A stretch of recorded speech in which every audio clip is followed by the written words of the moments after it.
A mother receives a terrifying call about a mannequin inside a boutique. What she finds changes everything. She comes face to face with something no parent should ever see. The mannequin stopped her cold. The face, the features, his childhood injury.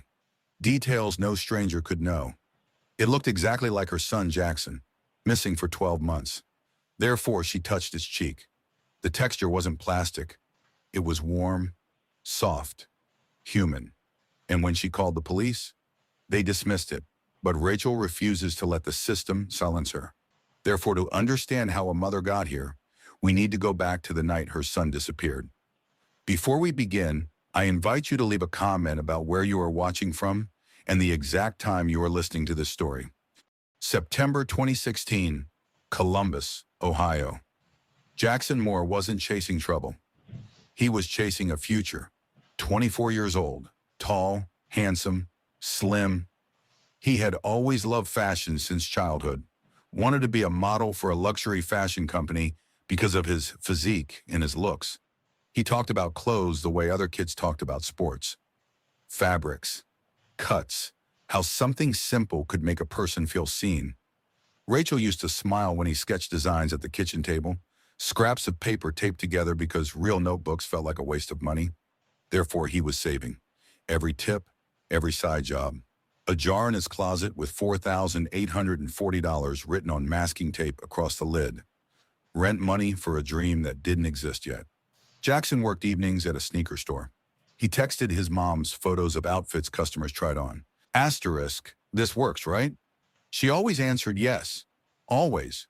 His best friend Marcus believed in him too. Said Jackson was different. Said people would notice. Therefore, when an email came in about a fashion showcase in Columbus, it felt unreal. Small event, small crowd, but a foot in the door. A big opportunity he had been waiting for all of his life. This was a dream come true. His mother, Rachel, ironed his blue jacket that night. The best one, his favorite one. He had bought that jacket for a reason, and he always said if the opportunity comes, that will be his good luck charm. Well, probably it could be his bad luck charm. As Rachel stood in the doorway while he got dressed, pretending not to stare, he looked confident, nervous, alive with plans. "I'll call you when I get there," he said. He always did. He entered into his car and he was gone. Therefore, this was supposed to be the night everything changed. The event was called Emergence, a new designer's showcase held in a renovated hall in Columbus, Ohio, just after 7 p.m. Jackson stood outside for a moment before going in. The building glowed, music leaked through the doors, people dressed like they belonged to something bigger than themselves. But tonight, so did he. Inside, his designs hung neatly on a shared rack. Clean lines, careful stitching. He smoothed the fabric once, steadying his hands. He texted his mom a photo.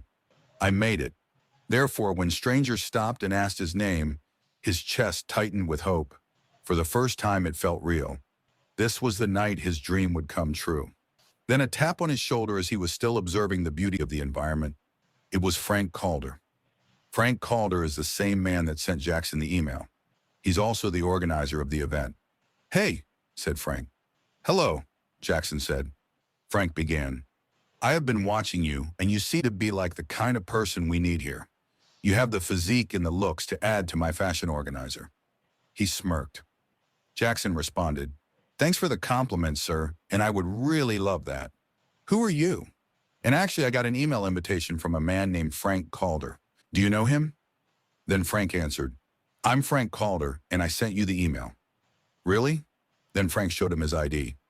Frank introduced himself as a consultant, former buyer, someone who'd seen talent die too early.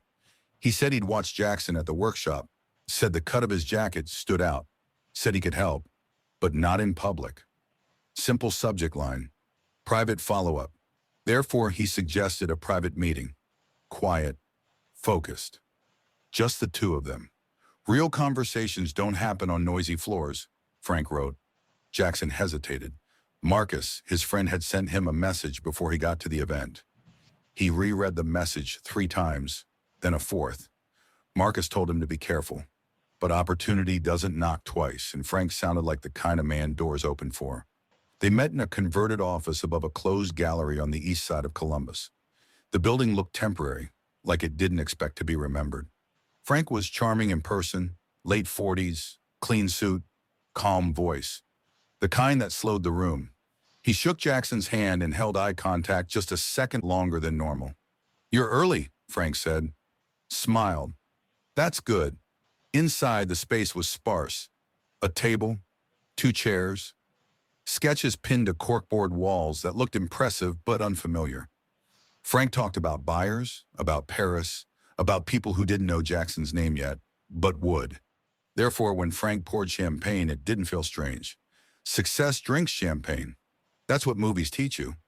"This is the most expensive wine in my collection. I will have both of us drink to this because you are special." He handed the glass to Jackson. He smiled and said, "Thank you." Jackson took a sip. Frank asked questions about childhood, about fear, about how badly he wanted this. He listened closely, nodded, reflected Jackson's words back to him like proof he was being understood. But the room felt warmer, too warm. Jackson blinked harder than necessary. His arms felt heavy. He laughed once, apologetic, and said he hadn't eaten much. Frank nodded again, calm, reassuring. "Long day," he said. "Happens." The second sip tasted sweeter, thicker. The edges of the room softened. The corkboard walls seemed to breathe. Jackson shifted in his chair, suddenly sleepy, his thoughts dragging like wet fabric. But Frank stood. He walked to the door and turned the lock. Not fast, not secretive, just deliberate. The click sounded louder than it should have. "Let's move this somewhere more comfortable," Frank said. Jackson tried to answer. His tongue didn't cooperate. He tried to stand. The floor tilted, the room folded inward. The last thing he felt was the chair slipping away. He never felt himself fall. If you enjoy dark stories like this one, subscribe, because more mind-chilling stories are coming up in the days. The day he vanished. The last message to his mom came at 9:18 p.m. "Love you, Ma, this could be it." But midnight passed. Then 1 a.m. His phone went silent. Marcus said they got separated as he had to be somewhere, and he remembered texting him to be careful. She had gone to the FBI that same night, and police said adults disappear all the time, that Jackson would come back when things cooled off. But Rachel never stopped seeing him the way he looked in that doorway. Jacket crisp, the future is wide open. 3 days later, Jackson's car was found first. Therefore, Jackson's car was parked on a side street in Columbus, 2 miles from the showcase. Doors locked, wallet inside, phone gone. The engine was cold long enough to matter. Rachel rode with Marcus to the station before sunrise. She brought photos, recent ones. Jackson smiling in the jacket she ironed. She laid them on the counter carefully, like evidence should be handled. But the officer barely glanced down. "Adults disappear," he said. Calm, practiced, especially after events like that. Marcus explained that they were supposed to meet after, that Jackson never missed a call, that this wasn't normal. Therefore, the officer typed something slowly and nodded without listening. 2 days later, they were told there was no evidence of a crime. A week later, the phrase changed. "Left voluntarily." Rachel asked how a young man chasing a big opportunity just vanished without money, without clothes, without a goodbye. The answer was always the same: shrugs, silence, paper sliding across desks. Therefore, she lives in pain and anguish every day, not knowing where his son is. Do you know there's an African adage that says it's better to bury a child than for him to go missing? It means if someone's child dies, the person will bury the child and moan knowing he's gone to the Lord.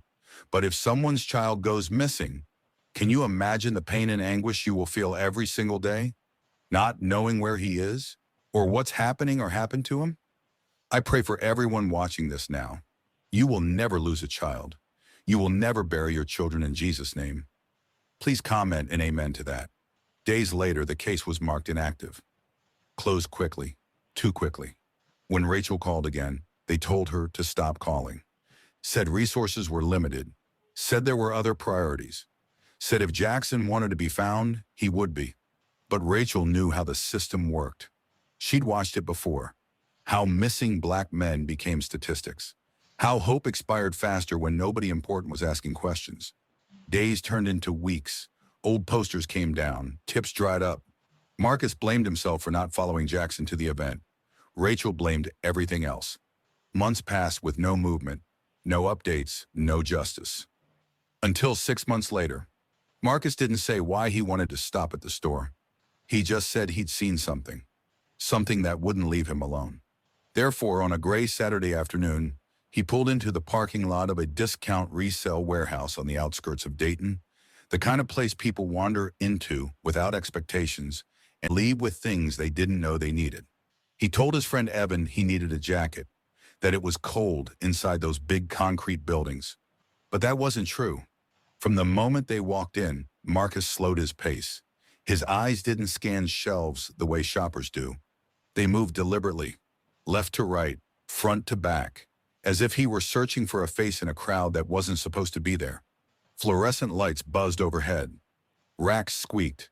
A security guard leaned against a pillar scrolling his phone. Mannequins stood scattered throughout the store, dressed in outdated outfits, posed stiffly, all slightly wrong in the way mannequins always are. But Marcus avoided them. Evan noticed first. "Yo," he said quietly, slowing near the back corner. "You see that one?" Marcus didn't answer. He was already staring. The mannequin stood alone, separated from the others by a few feet of empty floor, positioned near a clearance rack no one seemed to touch. It wore a gray hoodie. Jeans slightly faded at the knees. Hands relaxed at its sides. Fingers curved naturally, not frozen mid-gesture like the others. But what stopped Marcus wasn't the clothes. It was the face. Same jawline. Same slight asymmetry around the mouth. Same tired eyes that never quite looked fully rested. Marcus felt his chest tighten. "No," he said under his breath. Evan took a step closer, squinting. "Man, that looks like your friend. What was his name again?" Marcus swallowed, hard. "Jackson." The word tasted wrong in his mouth, heavy, unwelcome. Evan laughed nervously, the way people do when something unsettles them, but they don't want to admit it. "I mean, yeah, not exactly, but damn, the faces are identical." Marcus didn't laugh, because he saw the scar. Just above the left eyebrow, thin, pale, slightly crooked. The one Jackson got as a kid falling off a bike. The one that never photographed well, but always showed up in person. Marcus stepped closer without realizing he was moving. The mannequin's eyes weren't glassy. They weren't flat. They reflected light differently, softly, almost wet. But that couldn't be right. Evan circled it, uneasy now. "These stores reuse molds all the time," he said, louder than necessary. Probably coincidence. But Marcus had lived with guilt for 6 months. He'd replayed every conversation, every choice, every missed call. Therefore, his brain didn't look for comfort anymore. It looked for truth. He noticed the mole next. Small, on the right side of the neck, half hidden by the collar. The same one Jackson used to joke about. Said it made him look like a movie villain. Marcus reached out. Evan grabbed his wrist. "Bro, don't." But Marcus shook him off. His fingers pressed into the mannequin's forearm. The texture was wrong. Not hollow, not plastic, not cool. It gave slightly under pressure. Dense, responsive, warm skin. Marcus jerked his hand back like he'd been burned. "No," Evan whispered. "No way." A store employee noticed them hovering and walked over, irritation already on her face. "You can't touch the displays," she said. "They're fragile." Marcus stared at her. "This isn't a display." She sighed. "Sir?" "Feel it," Marcus said, voice shaking now. "Just feel it." She crossed her arms, rolled her eyes, but she reached out anyway, tapping the mannequin's wrist with one finger. Her expression froze. She pulled her hand back quickly. "That's weird," she said. Then almost immediately, she corrected herself. "Probably temperature in here. Happens." But Marcus saw it. The flicker of doubt. The split second of fear before professionalism snapped back into place. Security was called. A guard arrived. Big guy. Calm voice. He looked once, shrugged, and said mannequins were getting more realistic every year. That materials had changed. that people watch too many horror movies. Marcus tried to explain. The scar, the mole, the height, the face. Therefore, the guard stopped listening. Evan leaned close. Man, what if you're wrong? Marcus shook his head slowly. Tears burned behind his eyes. I know his face. They stood there longer than they should have, surrounded by shoppers who didn't see anything unusual. People passed by, glanced once, and kept moving. That's when Marcus made the call. He didn't explain everything. He couldn't. He just said he needed Rachel to come. Now, that he'd found something, that he didn't want to be wrong, but he was scared he wasn't. Rachel arrived 20 minutes later. She walked fast, breathless, confusion written across her face. She hugged Marcus without asking questions, followed him wordlessly toward the back corner. Her steps slowed when she saw it. She didn't scream. She didn't cry. She stopped breathing. Rachel stepped closer. Her eyes traced the same path Marcus's had. The jaw, the scar, the mole, the mouth she'd kissed goodnight for years. She whispered his name. The store employee started talking, explaining, apologizing, saying it happened all the time. But Rachel wasn't listening. She reached out. Her fingers wrapped around his wrist. Warm, not plastic. She gasped and stumbled back, one hand flying to her mouth. The sound that escaped her wasn't a word. It was something lower, something broken. This is my son, she said quietly. Security shook his head. Ma'am, mannequins don't. Then out of the blue, she snapped angrily and screamed in agony in a grieving mother's voice. Jackson, how did you end up here? Who did this to you, my baby? Why are you here, my beautiful angel? Who did you offend so badly that turned you into this piece of evil in plain sight? The security man cut in again. Ma'am, you are getting it all wrongly. Then cut him, Rachel snapped. Your own. Right now, cut him and tell me I'm wrong. Silence spread through the corner. No one moved. The manager appeared, calm, smiling, saying liability words, saying testing wasn't their responsibility, saying they'd call corporate. Therefore, Rachel pulled out her phone. We need to call police, she said. Marcus nodded. Yes, we need to call 911. Because they all knew, and nobody was willing to admit it. The 911 operator paused after Rachel finished speaking. Paused too long. So, the woman finally said, voice flat. You're saying a mannequin looks like your son. Rachel tightened her grip on the phone. I'm saying it is my son. Another pause. Ma'am, the operator replied, we get calls like this sometimes. Sometimes. Therefore they waited. 30 minutes stretched into nearly an hour. Store music looped twice. Shoppers came and went.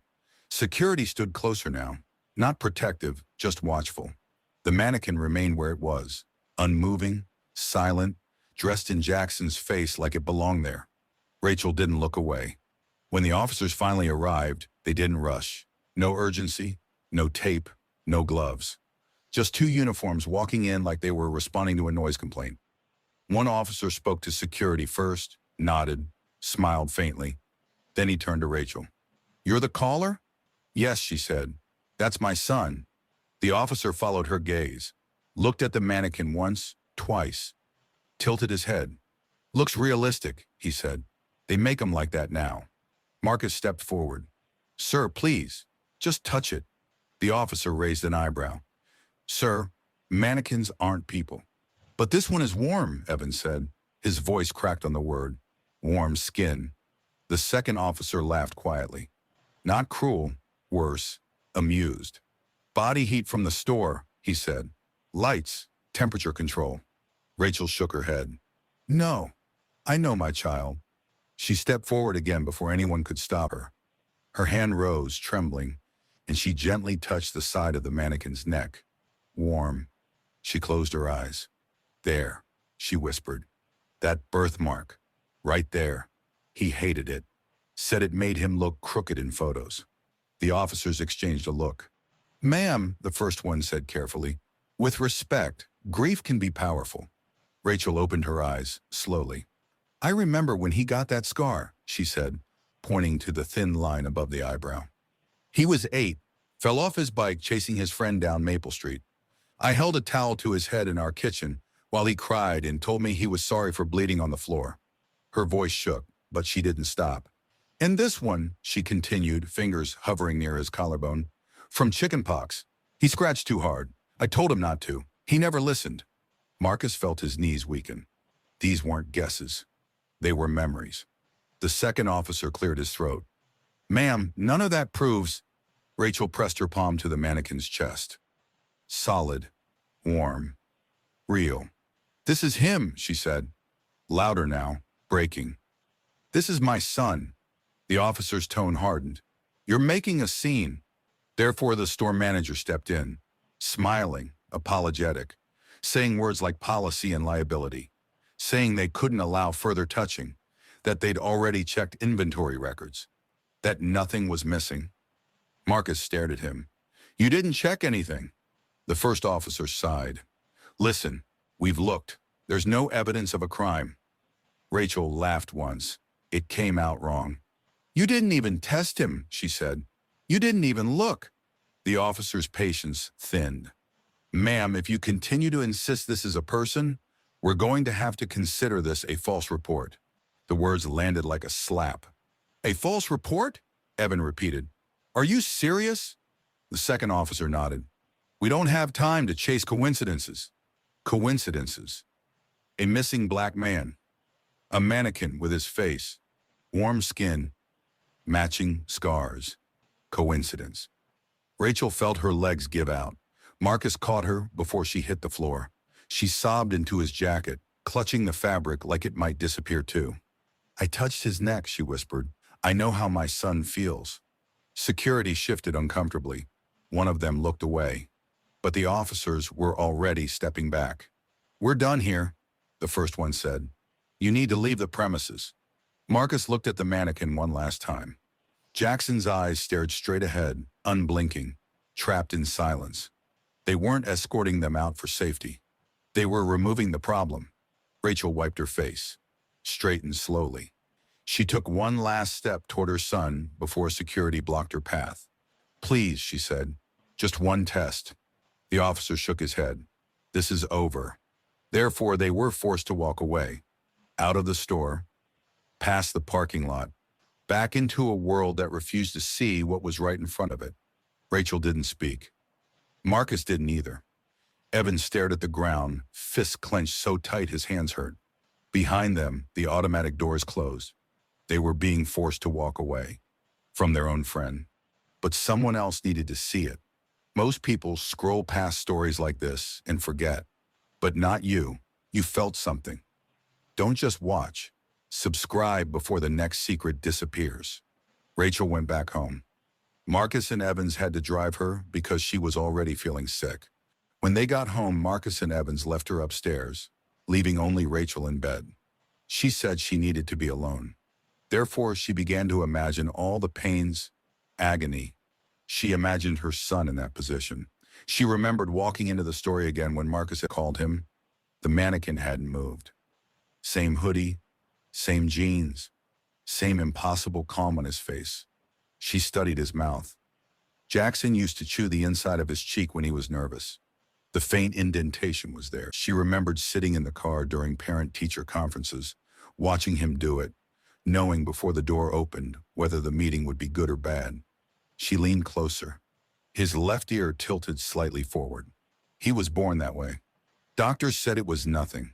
She used to straighten it gently when he slept as a baby, even though it never stayed. Her hand rose to her chest. This is you, she whispered. I know you. She touched his neck again. Warm. Not surface warm, not environmental warm. Living warm. Her knees buckled. She began to cry. Marcus and Evan slipped into the study quietly, laptops tucked under their arms like something forbidden. They hadn't gone home after they dropped off Rachel. They'd stayed downstairs in the apartment instead, somewhere angrier. It was a private study place of Jackson's. Rachel came down a few moments afterwards. She sat in the cushion, just silent, not saying anything. Marcus opened his laptop on a clearance table. His fingers moved fast now, focused, desperate. He began to investigate. Therefore, he found something strange. What he found on the internet was terrifying to begin with. This is a pattern, he screamed. He had just discovered an article about missing reports of children who went to fashion events and never came back. That was when he saw it. Frank called her. "Rachel," he said softly, "you need to see this." She didn't turn yet. Evan was also working along with Marcus, while on his iPhone. He pulled up screenshots, articles, complaint boards, archived event flyers. Faces stared back from the screen. Young men, same age range, same hopeful smiles, same kind of dreams. "Frank called her," Evan said. "That's the name. He shows up every time." Marcus swallowed. "Private consultations, fashion workshops, industry mixers, always the same pitch." Rachel turned slowly. Evan continued. 8 more disappearances, same cities, same events, same police excuse. Marcus clicked through files. "Left voluntarily, adults disappear. No evidence. Case closed." Rachel felt the room tilt. 8 more. 9, including Jackson. "They were all black," Marcus said. His voice cracked on the word. "All chasing creative work. All last seen after meeting Frank." Rachel remembered her son. "So they let it happen," she whispered. Then there was the article and even videos about the missing on the internet. They found it on TikTok. Then another. Then another. 9 families had come. Word spreads when grief recognizes itself. There had been a meetup about this. In fact, the families had gathered themselves before to one of Mr. Frank's fashion store in another part of the state, precisely Houston, Texas. A father stepped forward first, gray hair, hands shaking. "That's my boy's nose," he said quietly. "Same break. High school football. I found him in Mr. Frank's store." A woman beside him covered her mouth. "The chin," she whispered. "My son had that dimple. I used to tease him. Like witnesses to something sacred, something violated." Each one studied a feature. A scar from a childhood fall. A mole hidden under fabric. A crooked finger from a slammed door years ago. Evidence not written in files. Evidence carried in memory. Marcus had remembered he took photos before they left the store that day. Close-ups, high resolution, proof the system never bothered to collect. Evan cross-referenced dates, locations, names. "Same age range," he said. "Early 20s, same events, same recruiter." In one of the videos on TikTok, one of the other mothers collapsed into a chair, sobbing. Another father punched a wall softly, like he was afraid to hurt the building. Security watched from a distance now. No one intervened, because this was bigger than store policy. Marcus looked up from the laptop. His face had gone pale. "There's more," he said. He turned the screen toward them. 9 faces aligned, 9 names, 9 disappearances. "All connected to Frank Calder," Evan said. "And nobody listened, because it was easier not to."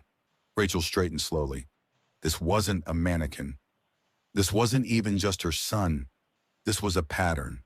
A system that filtered pain until it became invisible. A predator who learned exactly who could be erased. The family stood together now, not touching the mannequin, touching each other, holding arms, shoulders. Grief stacking on grief until it became something else. Resolve. "That wasn't a mannequin," she said. Everyone in the corner nodded. That was her son, and he wasn't the only one. The church smelled of old wood, coffee, and whispered anger.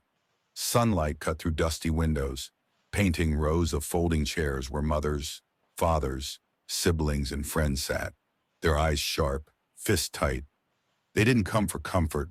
They came to be seen, to be heard, to make a world notice what had been ignored. Rachel sat in the front row, shoulders tight, eyes scanning the crowd. Marcus and Evan flanked her, laptops open, screens glowing with evidence, timelines, names. Families whispered, names, faces, memories. Some hands shook, some cheeks glistened. Every glance carried the weight of unanswered calls, ignored reports, and stolen futures. "Jackson," a mother said softly, her voice cracked. "And my son. They were all gone and nobody cared." A father clenched his jaw. "We can't let this happen again." But that wasn't enough. Sitting silently wouldn't make them heard. Therefore, they began to act. Petitions were drafted, social media groups formed, photos, timelines, and videos were posted. Stories of disappeared children were shared with hashtags burning through feeds. Each post a spark, each share a heartbeat. People joined them. Neighbors, classmates, colleagues, strangers who saw themselves in these mothers' grief. The posts went viral. Clips of parents holding hands, speaking into cameras. Tears streaked down cheeks, voices trembling yet unyielding. We demand justice were shared endlessly. Outrage spread like wildfire. But still the system tried to shrug. News cameras arrived at the church steps, but only as witnesses. Reporters asked questions. Rachel answered, calm but fierce, each word a strike. We won't be ignored. Every parent repeated it. Every child's photo lifted toward the sky. Every story shouted what bureaucracy wanted to silence. Therefore, the narrative shifted. Social media exploded. Editorials ran. Viewers across the country joined in. People shared their own missing loved ones. The quiet, invisible suffering became visible. Public outrage couldn't be muted. It demanded action. Together they marched. They posted. They petitioned. They filmed, spoke, and shouted. They made noise until it couldn't be ignored. The predator who thought he could hide in plain sight now faced a chorus of grief, anger, and memory, relentless and unyielding. Now the police couldn't ignore them. If you believe in justice and refuse to stand with evil, comment, I stand for justice. The TV in the coffee shop flickered. A reporter's voice cut through the low hum of conversation. Breaking story out of Dayton, she said. Families of 9 missing men are demanding answers. But no one in the shop spoke. Not yet. They watched, eyes wide, screens reflected in their coffee cups. The words missing, ignored, petition landed heavier than anyone expected. Outside, hashtags had already begun trending. #justice for Jackson. #9 gone.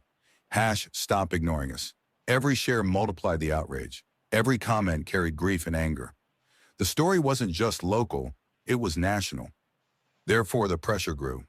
Reporters called City Hall, editors demanded updates, tweets piled up, Facebook posts, Instagram videos, news clips, an avalanche of voices the system couldn't pretend not to hear. A camera crew arrived at the church steps. Rachel and the mothers spoke into microphones, each word precise, each pause deliberate. We will not be ignored. The mayor's office scrambled. Phone lines lit up. His press secretary tried to calm the narrative, but momentum had teeth. The police chief was cornered in his office, papers stacked high, calls coming from journalists, families, even congressional aides. Every ignored case now had witnesses, screens, and millions of eyes watching. But the public didn't stop. They shared every video, every post, every photo of the 9 missing men. They retold their stories. They drew patterns. They tagged politicians. They demanded action. Therefore, what had begun as private pain became national outrage. The predator who hid in plain sight now faced more than grieving families. He faced the entire country watching, tweeting, screaming for justice. The system could no longer shrug. Headlines screamed. News trucks lined the streets. Cameras pointed at the empty offices of those who once ignored them.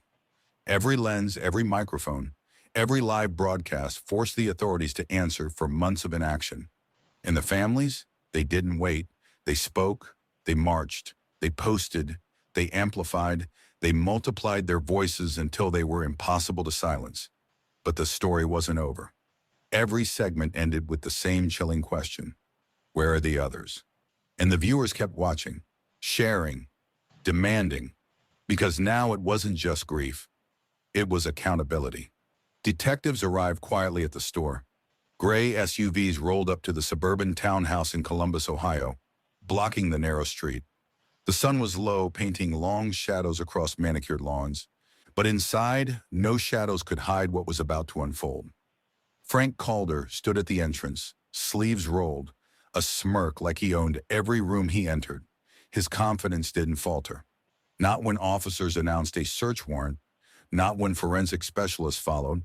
He asked for a warrant, and there the FBI gave it to him. It was signed by the Attorney General of the state. They began moving through the store and checking everything.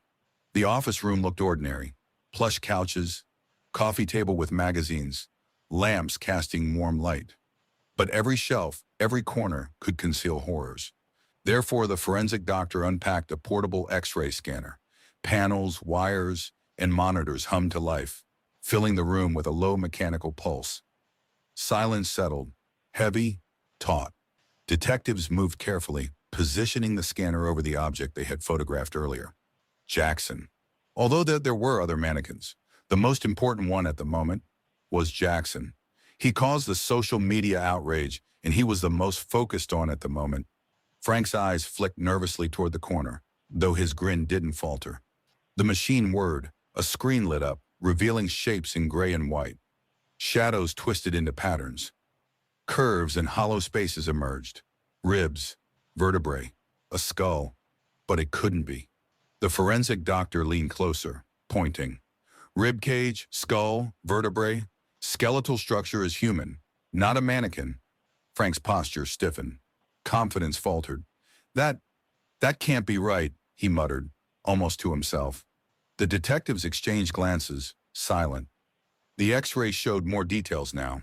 Chest cavity, curved ribs, jawline, indentations matching photos long collected. Each scan revealed another layer of proof. But Frank said nothing. He only shifted slightly, eyes darting between the screen and the detectives. The room felt frozen. Every second stretched. The hum of the scanner became deafening. Then the forensic doctor spoke, voice steady, cutting through the tension. That wasn't fiberglass. That was a human skeleton. Silence returned, denser this time. The detectives took careful notes. Photos were captured.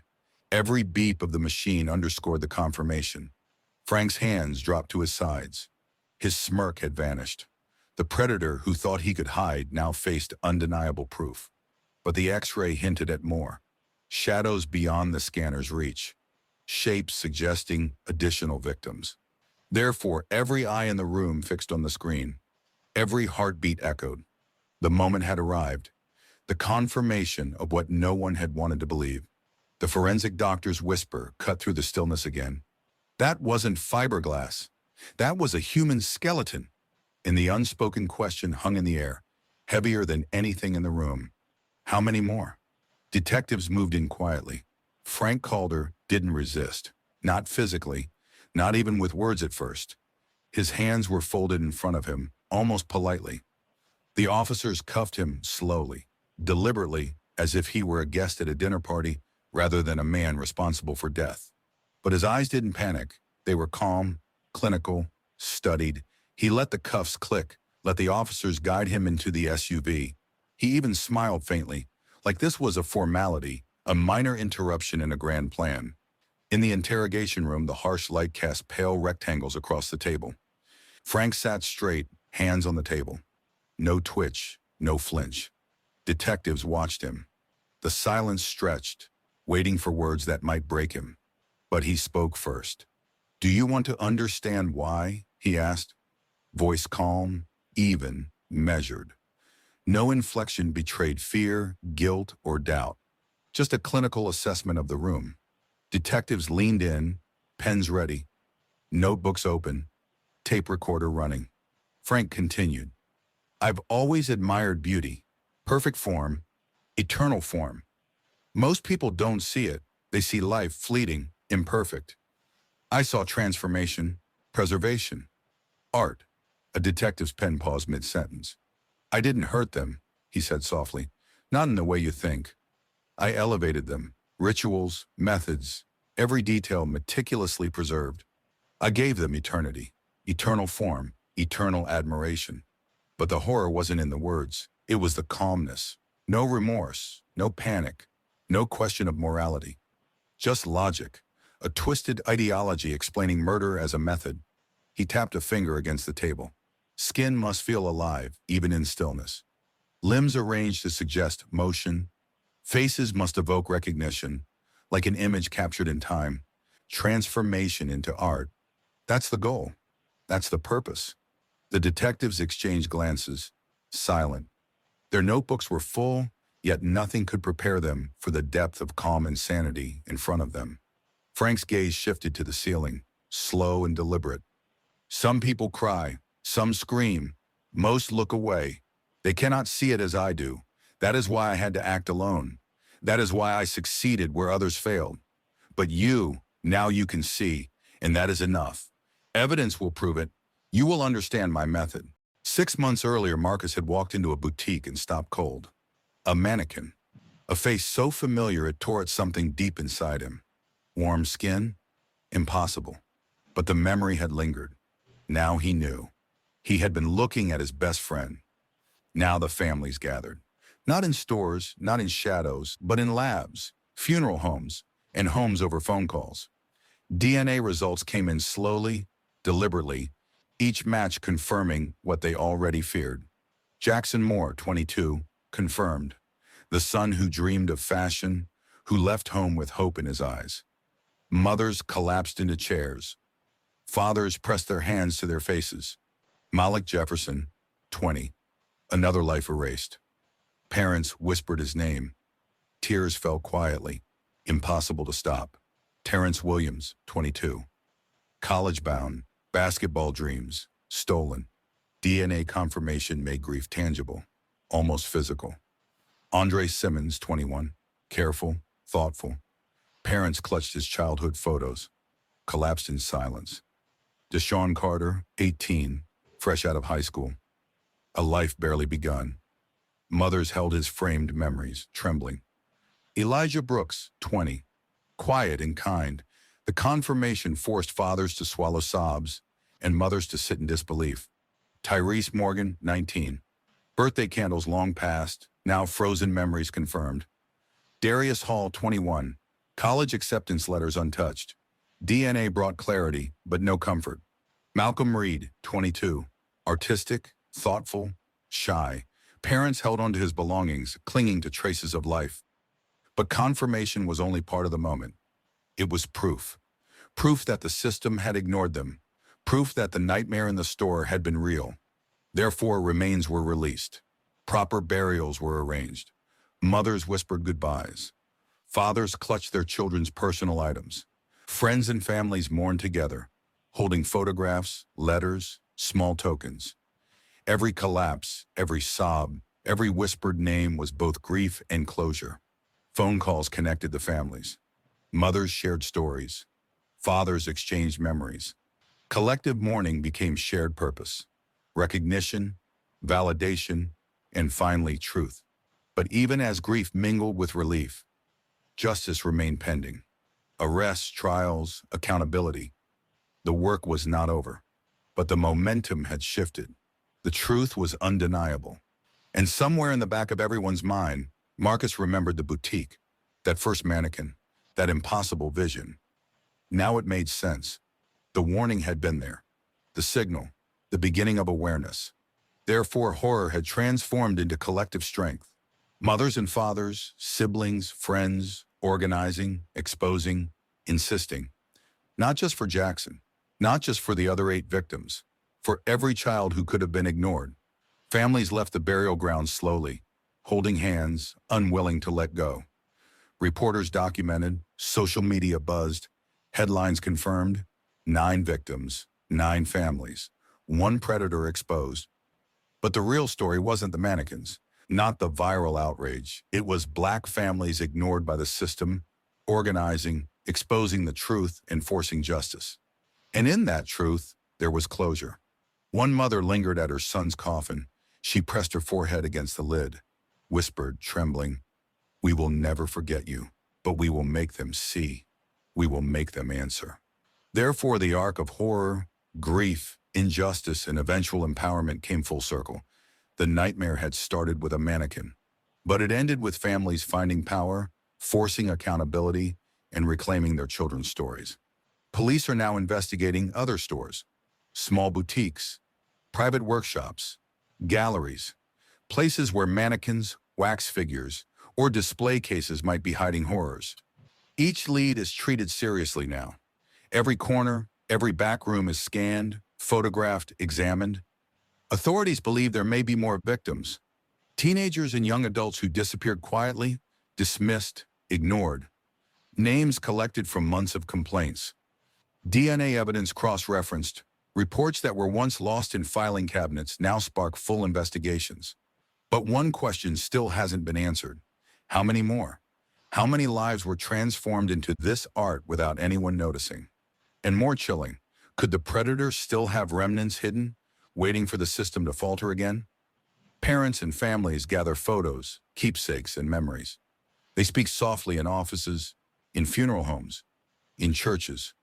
Their grief is raw, their anger is focused, their determination unstoppable. Every news clip, every hashtag, every post on social media reminds the world 9 victims confirmed, 1 predator in custody, justice underway. But the search continues. The boutique, the mannequin. Marcus remembers the first moment he froze. Now that memory carries the weight of all 9 lives. And the nation watches, waiting for answers, waiting to see if there are others, waiting to see if closure can ever truly arrive. Because the nightmare that began in a single store might not be over. The church smelled faintly of old wood and candle wax. Sunlight filtered through stained glass, scattering colors across the pews. But the air was heavy, thick with grief and the quiet hum of determination. Families returned here.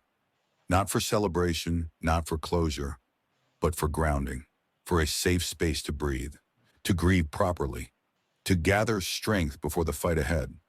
Marcus sat beside Monique, hands intertwined. Both stared at the floor, remembering the first time he had frozen in the boutique, the image of Jackson's face haunting him. The photo table at the front displayed the 9 sons: Jackson Thompson, Malik Jefferson, Terrence Williams, Andre Simmons, Deshaun Carter, Elijah Brooks, Tyrese Morgan, Darius Hall, Malcolm Reed, each framed, each smiling in life, each a reminder of what was lost. Rachel moved quietly among the families, speaking softly. Counseling resources are available, she reminded them. Support groups, legal guidance, evidence prep.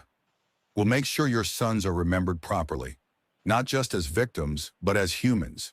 Small moments form naturally. A mother hugged another mother, sharing a tremor of understanding. Fathers clasped hands, silent prayers pressed into the backs of their children's chairs. Some sat alone reflecting. Some whispered names under their breath, eyes closed, lips moving in quiet devotion. Therefore, the church became more than wood and glass. It became a command center, a place to organize, to strategize, to prepare for trial. Legal documents spread on tables alongside letters, drawings, keepsakes, evidence reviewed carefully, notes from detectives cataloged. Every detail mattered. Every story, every timeline, every photo could be a weapon against the system that once ignored them. But grief remained. The air was heavy with unspoken pain. Justice doesn't equal healing, one mother murmured to Rachel. And she was right. The fight would take months, perhaps years.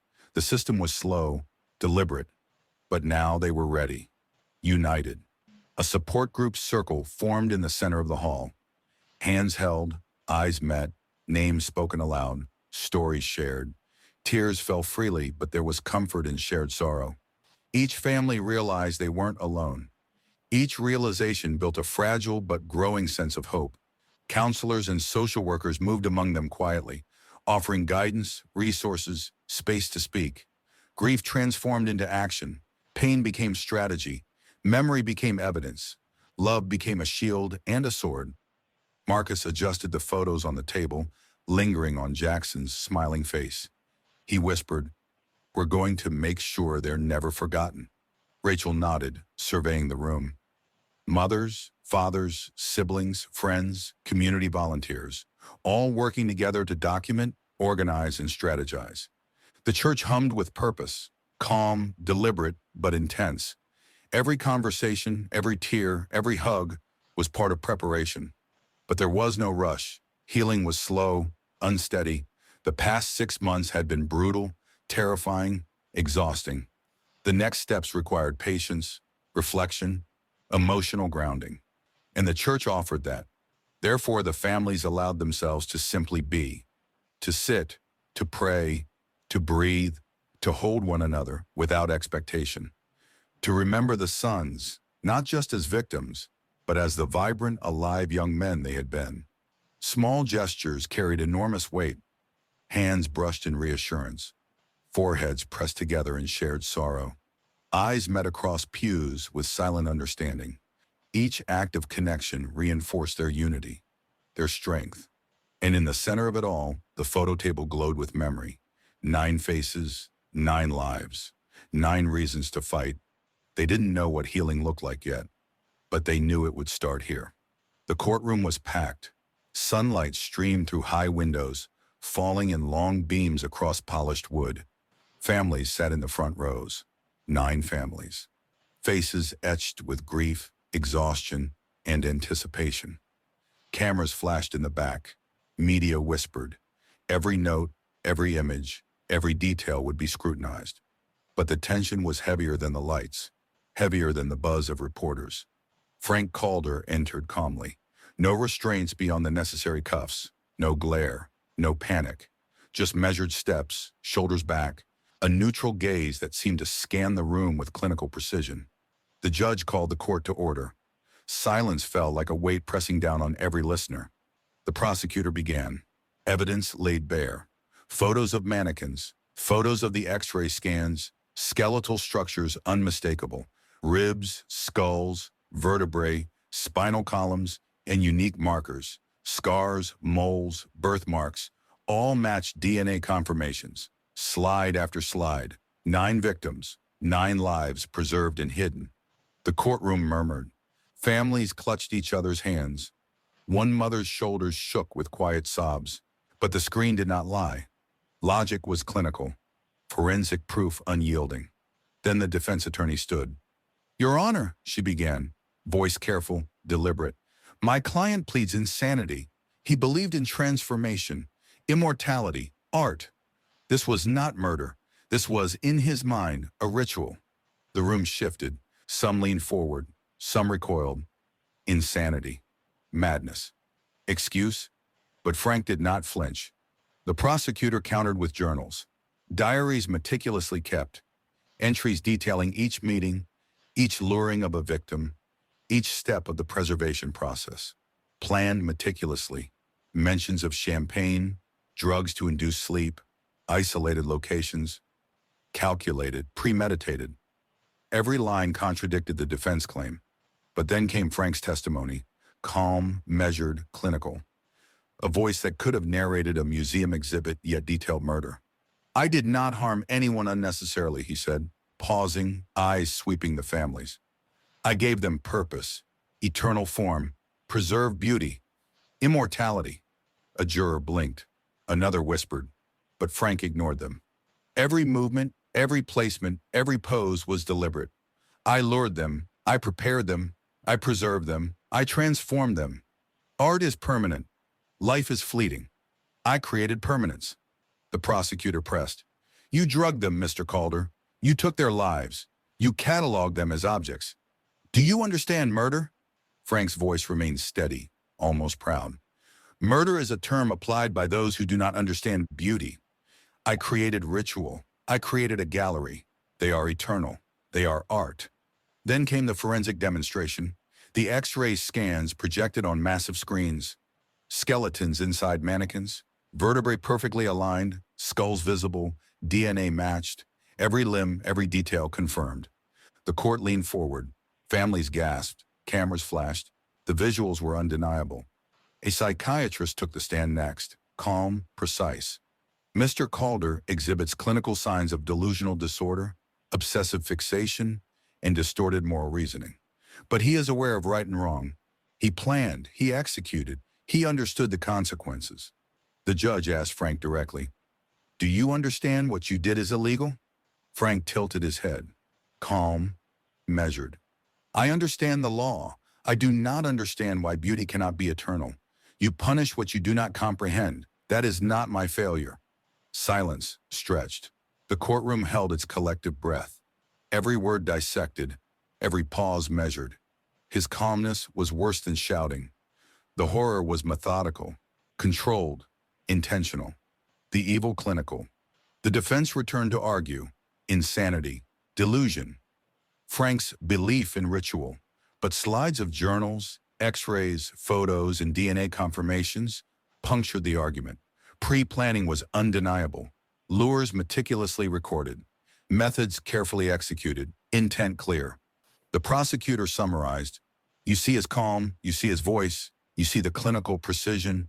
But these were 9 human lives, transformed into objects. He understood every step. He cataloged, he recorded, he preserved, and he enjoyed it. Frank leaned back, hands folded, calm, almost bored. I see only what you refuse to see. Beauty preserved, immortality granted, art created. What you call horror, I call perfection. Families wept quietly, one mother's hand pressed against another's, one father's jaw clenched until it hurt.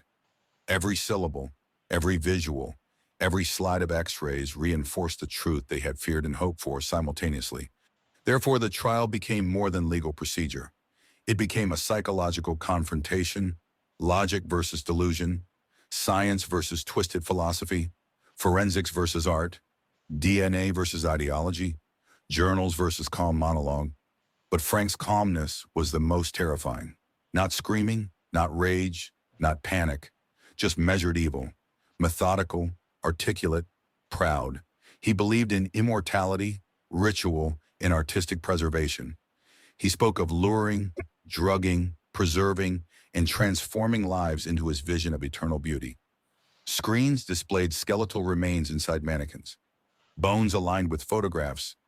DNA matches flashed across monitors. Every piece of evidence confirmed premeditation. Every family member could see, touch, remember. The horror had a face, and that face was calm, articulate, and unrepentant. Planned meticulously, Frank said softly, almost conversational. Every detail, every ritual, every pose, eternal art, immortality granted, pride in creation. That is my truth. The court remained silent. Cameras recorded. Every eye fixed on him. The jury scribbled notes furiously. Every word he spoke was clip-worthy, every calm statement a shock. And in that stillness, one truth remained undeniable. Science confirmed the horror. DNA, X-rays, skeletal evidence, journals, pre-planning. Nothing could erase what he had done. But his calm voice haunted everyone. Clinical, precise, proud, immortalizing 9 young lives in preserved horror, ritualized art, a gallery of death curated by the man before them. The courtroom would never forget it. Families would never forget it. The media would broadcast it endlessly, and social media would explode with clips of the calmest, most articulate monster imaginable explaining his crimes. The trial was not just evidence versus law. It was truth versus manipulation, reason versus delusion, logic versus the calculated mind of a man who thought he could make humans immortal through ritual and preservation. And through it all, Frank Calder remained calm, clinical, articulate, proud, almost serene. He thought he had created something eternal. He thought he had transformed horror into art. But outside the courtroom, families clenched hands, whispered prayers, and prepared for justice. Because the evidence was undeniable, the truth was revealed, and the system could no longer ignore them. The courtroom was silent. Tension stretched like a rope across the room. Families clutched hands, knuckles white. Marcus sat beside Evans, trying to steady his breathing. Mothers in the front row pressed tissues to their eyes. Fathers leaned forward, jaw tight. Every reporter, every camera, every journalist held their breath. The jury foreperson stood, papers in hand, eyes scanning, words measured. On all 9 counts, she began, voice deliberate, almost reverent. We find the defendant, Frank Calder, guilty as charged. The words landed, heavy, concrete, irrevocable. A mother in the front row gasped, sobbing racked her shoulders. Another whispered, justice. Marcus exhaled slowly, relief still tinged with grief. But the verdict was only the start. The judge nodded solemnly. Frank Calder, you are hereby sentenced to life without parole. You will never be free. You will never hurt another human being again. The room remained tense, but then Rachel rose, calm, deliberate. One hand on the lectern, eyes scanning the room, voice steady but raw with grief. You took my son, she said. Silence. Every head turned.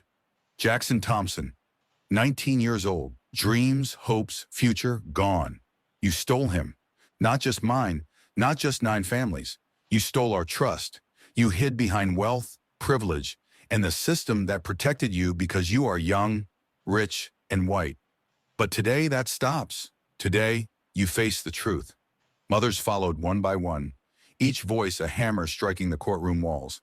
Malik Jefferson, one said, Andre Simmons, Deshaun Carter, Terrence Williams, Elijah Brooks, Tyrese Morgan, Darius Hall, Malcolm Reed. You decorated them like objects. You made them art. But they were my sons, humans, young, loved, and you will never touch another life. Evans spoke quietly, voice breaking. We watched the system fail. We watched people ignore disappearances. We fought alone for months. But today, justice is here. Not complete, not perfect, but undeniable. You die in prison, you die accountable, and the world remembers our children. Frank's expression remained calm, almost bored, almost clinical. But it no longer mattered. Every mother, every father, every friend, every witness had spoken. The courtroom held the weight of truth. The judge added, the court acknowledges the premeditation, the cruelty, and the harm inflicted on the victims and their families. Your sentence ensures you will never evade responsibility.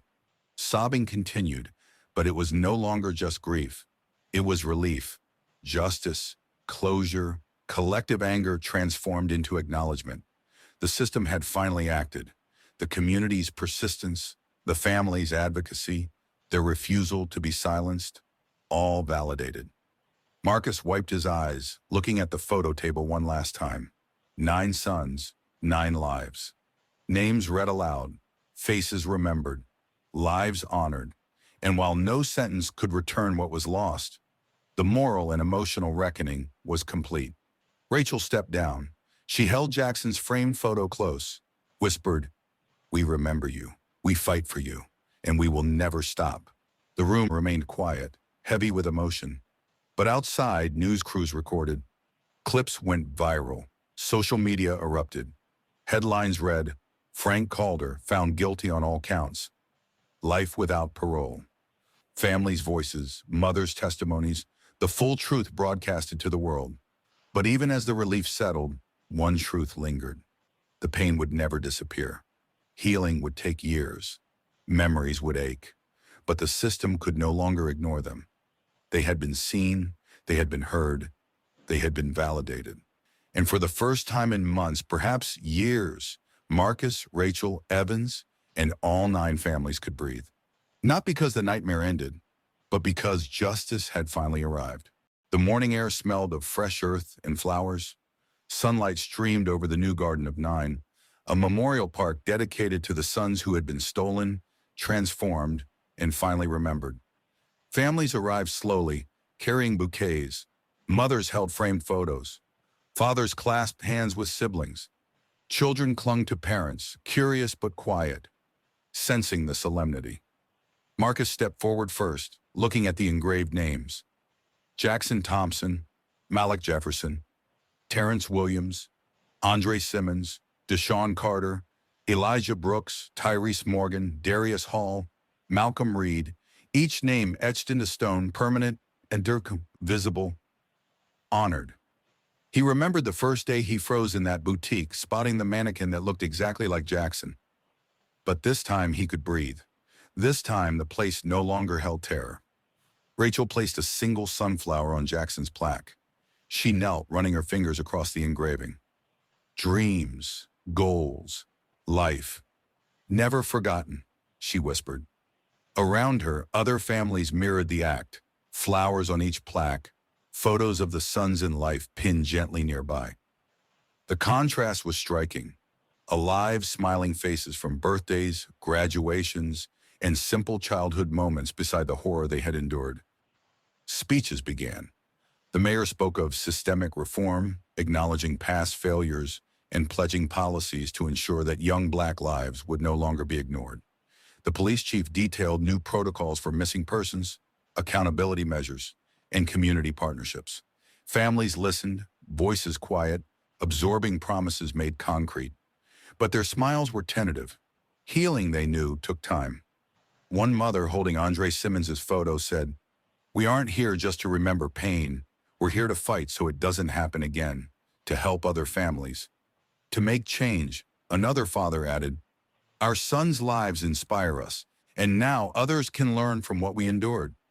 Marcus adjusted a frame of Jackson's life, smiling on the soccer field, laughing with friends. I froze in a store 6 months ago, he said softly, voice carrying to those nearby. I thought I saw death in plastic.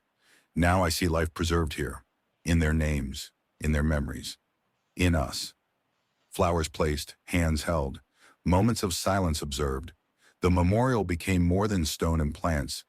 It became a statement, a promise, a sanctuary. Photos, engravings, and plaques ensured that the Garden of Nine told a story, not of horror, but of resilience, remembrance, and advocacy. Community members stepped forward. Small gestures, touching plaques, hugging families, planting seeds. Volunteers began coordinating outreach programs for other families of missing children. The park, once barren, became alive with movement and purpose. Rachel looked around. Faces of grief now carried determination and hope. Parents spoke quietly about mentorship programs, missing person awareness campaigns, and support networks. The memory of horror had been transformed into action and legacy. Marcus, glancing at Jackson's name one last time, felt the story circle close. From that frozen moment in the boutique to the sunlit memorial, the arc had completed. Fear, grief, justice, change. And as the families stood together, sunlight glinting off engraved letters, one truth settled: the sons would be remembered not as victims of horror, but as young men whose lives shaped a better world. Their legacy now fueled advocacy, reform, and healing. The crowd dispersed slowly. Flowers left, photos pinned, hands released. But hope lingered. The memorial would remain. The lessons learned would ripple outward. And though sorrow was never gone, purpose endured. The Garden of Nine stood as proof.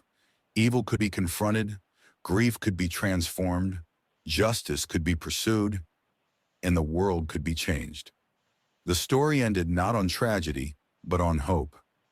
The world is better because we fought, Marcus whispered, voice soft, carrying over the garden, over the memorial, over the memory of 9 lives. And for the first time in months, everyone present believed it. Rachel stood alone at Jackson's stone. The morning sun caught the edges of the engraving. Her hand rested lightly on the granite, fingertips tracing each letter. She didn't speak to anyone. She didn't need an audience. She closed her eyes, thought of his laughter, his dreams, the last time she hugged him before he left for that fateful meeting. Memories pressed in, warmth, hope, heartbreak. But her chest eased with the permanence of this place. The stone, the flowers, the photos, all testified to his life, not his absence. Marcus arrived quietly, standing beside her. He placed a hand on Tyrese Morgan's plaque, then looked down at Jackson's. I'm sorry, he whispered. We'll never forget you. We'll always fight for what you deserved. The two of them remained silent together, surrounded by sunlight and the quiet hum of the garden. No cameras, no speeches, no crowd, just memory and love. Rachel pressed her forehead to the stone. I love you, Jackson, she murmured. Her voice was soft, almost swallowed by the wind. She let herself feel the weight of months, the relief, the grief, the hope, all at once. Marcus nodded, closing his eyes, remembering every detail. Every step in the boutique, every late-night search, every moment of fear and triumph. The garden had transformed horror into remembrance. And then Rachel whispered, final and resolute. They weren't mannequins, they were sons. The sunlight shifted across the engraved names. 9 names, 9 lives, never forgotten. The garden held them, permanent, silent, alive. Even in the darkest stories, there's a lesson. These families taught us that grief alone doesn't change the world, but courage, persistence, and standing together does. They turned horror into action, silence into advocacy, and loss into legacy. And that's the takeaway. You have power even when it feels like the system won't listen. You can fight. You can honor lives. You can create change. If this story moved you, subscribe to follow more real-life stories that expose the unseen, challenge the ignored, and show the strength of those who refuse to stay silent.